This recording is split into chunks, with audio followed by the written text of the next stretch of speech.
આજે આપણે 4.3 નો પ્રશ્ન નંબર 3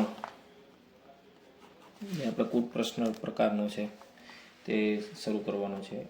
પ્રશ્ન કંઈક એવો છે જેની લંબાઈ પહોળાઈ કરતાં બમણી હોય. તો આપણે શરૂઆત કરી ત્યારે કીધું હતું કે ભાઈ જેના કરતાં તમને કીધું હોય એને આપણે ધારવાનું થાય. તો આપણે અહીંયા કોને કરતાં કીધું હતું કે પહોળાઈ કરતાં, તો આપણે શું ધારવાનું થાય તો કે પહોળાઈને આપણે x ધારવાની થાય.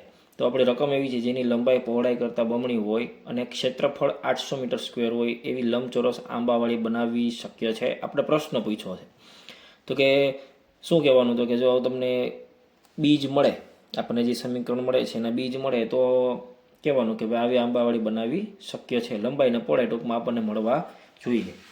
તો આપણે ધારવાનું, ધારો કે લંબચોરસ બગીચાની પહોળાઈ બરાબર x મીટર. હવે તો કે બગીચાની લંબાઈ એ પહોળાઈ કરતાં 2 ગણી છે. તેથી લંબચોરસ બગીચાની લંબાઈ કેટલી થઈ જાય તો કે લંબાઈ છે એ પહોળાઈ કરતાં બમણી. પહોળાઈ કેટલી x, તેના કરતાં બમણી એટલે 2x થઈ ગયું મીટર. હવે લંબચોરસ બગીચાનું ક્ષેત્રફળ આપણને આપ્યું છે 800 મીટર સ્ક્વેર છે. તેથી લંબાઈ ગુણ્યા પહોળાઈ બરાબર 800. તો 2x into x is equal to કેટલા થઈ જાય 800. તો 2x સ્ક્વેર બરાબર 800. તો x સ્ક્વેર બરાબર 400. તો x વર્ગ છે સામે જઈએ તો શું થાય, વર્ગમૂળ થાય. વર્ગમૂળ 400નું વર્ગમૂળ થાય 20, પણ પ્લસ અને માઇનસ બે 20 આવે. આની અંદરથી આપણે -20 રાખી શકીએ નહીં. x બરાબર 20 અને x બરાબર -20. તો -20 છે એ શક્ય નથી. શું કામ તો કે x શું છે તો કે આપણે પહોળાઈ છે. પહોળાઈ ક્યારે માઇનસમાં હોય નહીં. લખી નાખું અહીં લંબચોરસ બગીચાની પહોળાઈ x બરાબર 20 મીટર અને લંબચોરસ ની લંબાઈ કેટલી થાય 2x બરાબર 2 ગુણ્યા 20 બરાબર 40 મીટર છે. તો આના ઉપરથી આપણે શું કહી શકાય, નીચે લખી નાખવાનું, હા લંબચોરસ આંબાવાળી બનાવવી શક્ય છે.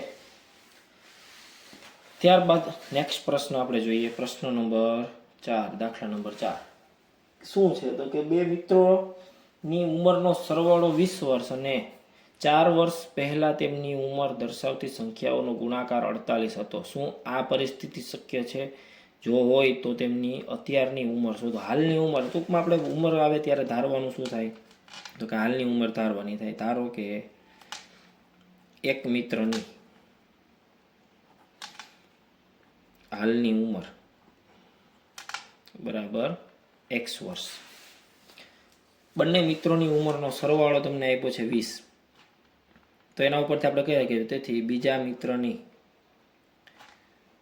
હાલની ઉંમર કેટલી થાય તો કે 20 - x.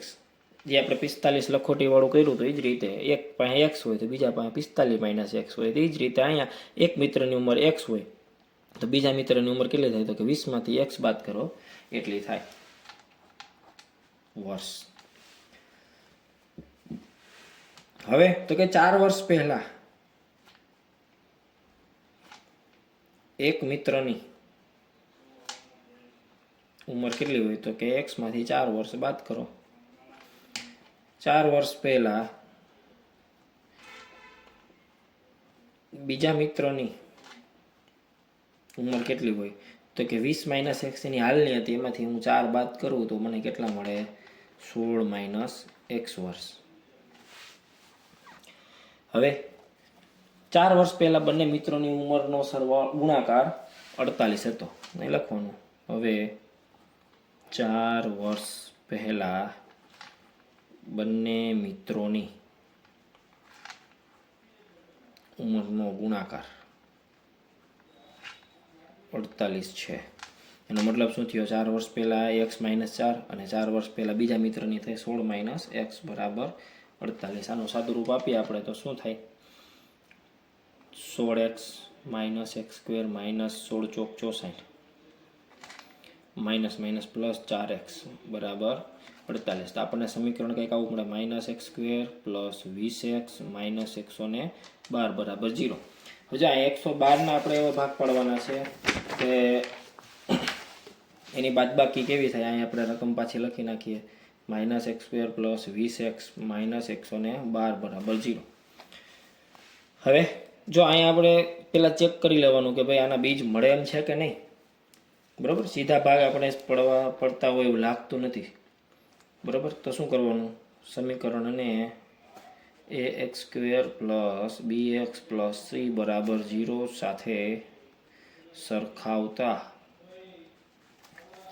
a બરાબર થાય -1, b બરાબર થાય 20 અને c બરાબર થાય 112 માઇનસ d ગોતી લઈએ આપણે તો b² - 4ac. તો b² એટલે 20નો વર્ગ માઇનસ 4, a એટલે -1 અને c એટલે -112. તો 3 માઇનસ છે તો 1 માઇનસ તો રહેશે જ. અહીંયા થઈ 400, અહીંયા થઈ 448. તો d બરાબર આવ્યો -48 આવ્યું. તેથી d કેવો છે? <0 હોવાથી સમીકરણને વાસ્તવિક ઉકેલ ન મળે. પછી આપણે નીચે લાઈન લખી નાખવાની, ના ઉપરોક્ત પરિસ્થિતિ શક્ય નથી. બરાબર, ચાલો નેક્સ્ટ પ્રશ્ન આપણે જોઈએ. પ્રશ્ન નંબર 5. જેની પરિમિતિ 80 મીટર અને ક્ષેત્રફળ 400 મીટર હોય તેવો લંબચોરસ બગીચો બનાવવાનું શક્ય છે.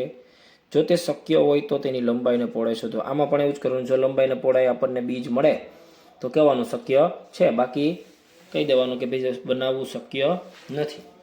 તો આપણે અહીંયા શું ધારશું? તો કે જો ધારવામાં આપણે કોઈ પણ વસ્તુ ધારી શકીએ, કારણ કે એની અંદર આપણે પરિમિતિ આપી છે અને ક્ષેત્રફળ આપ્યું છે. લંબાઈ પહોળાઈ કરતાં કેવી છે એવું કંઈ કીધું નથી. તો આપણાની અંદર તમે કોઈ પણ એક વસ્તુ ધારી લો. હું ધારી લઉં, ધારો કે આપણે દર વખતે પહોળાઈ ધારી છે તો આપણે આ વખતે પણ પહોળાઈ ધારી. ધારો કે લંબચોરસ ની પહોળાઈ બરાબર x મીટર. તો હવે શું કરવાનું? તો કે મારે લંબાઈ પૂછવી હોય તો કેમ મળશે? તો કે લંબચોરસની પરિમિતિ ઉપરથી લંબાઈ મળી જાય. લંબચોરસની પરિમિતિ બરાબર 80 મીટર છે. પરિમિતિ એટલે શું થાય? તો કે 2 ગુણ્યા લંબાઈ વત્તા પહોળાઈ બરાબર 80. હવે લંબાઈ વત્તા પહોળાઈ આપણે કેટલી રાખી? x બરાબર 40. 2 છે ગુણાકારમાં, સામે જાય તો ક્યાં જાય? ભાગાકારમાં વહી જાય. હવે શું કરવાનું? તો કે લંબાઈ આપણને શું મળશે? તો કે લંબાઈ બરાબર મળશે 40 - x મીટર. આ મળી ગઈ મને લંબાઈ, અહીંયા મળી ગઈ મને પહોળાઈ. ચાલો હવે લંબચોરસનું ક્ષેત્રફળ મૂકી દો. લંબચોરસનું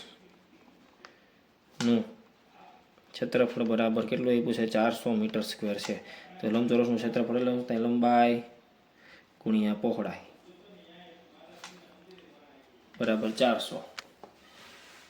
તો લંબાઈ આપણે કેટલી મળી? તો કે 40 - x ગુણ્યા x બરાબર 400. હવે આની અંદર આપણે જવા દઈએ તો શું થાય? -x² પ્લસ 40x બરાબર 400. હવે તો કે -x² છે એને અમારે પ્લસ કરવું હોય તો શું કરવું પડે? બરાબરની સામે લઈ જાઓ તો પ્લસનું માઇનસ થઈ જાય, માઇનસનું પ્લસ થઈ જાય. 400 બરાબર 0. તો x² - 40x પ્લસ 400 બરાબર 0. તો 400 ને એવા ભાગ પાડવાના કે એની બાદબાકી એનો સરવાળો -40 થાય. તો 20 ગુણ્યા 20 કરો એટલે આપણું કામ થઈ જાય. તો -20x પ્લસ 400 બરાબર 0. બે ભાગ પડશે, x કોમન નીકળે તો x -2, અહીંથી -20 બહાર આવશે તો અંદર વચ્ચે x -2 બરાબર 0. x -20 અને બીજું શું વધશે તો કે x -2 બરાબર 0.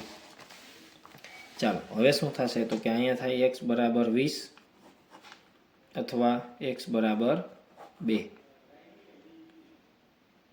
સોરી 20 જ છે ને, અહીંયા 20 છે, 20.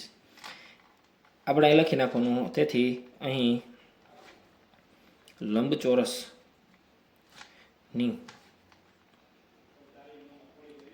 પહોળાઈ x બરાબર 20 મીટર અને લંબાઈ કેટલી થાય 40 - x બરાબર 20 મીટર.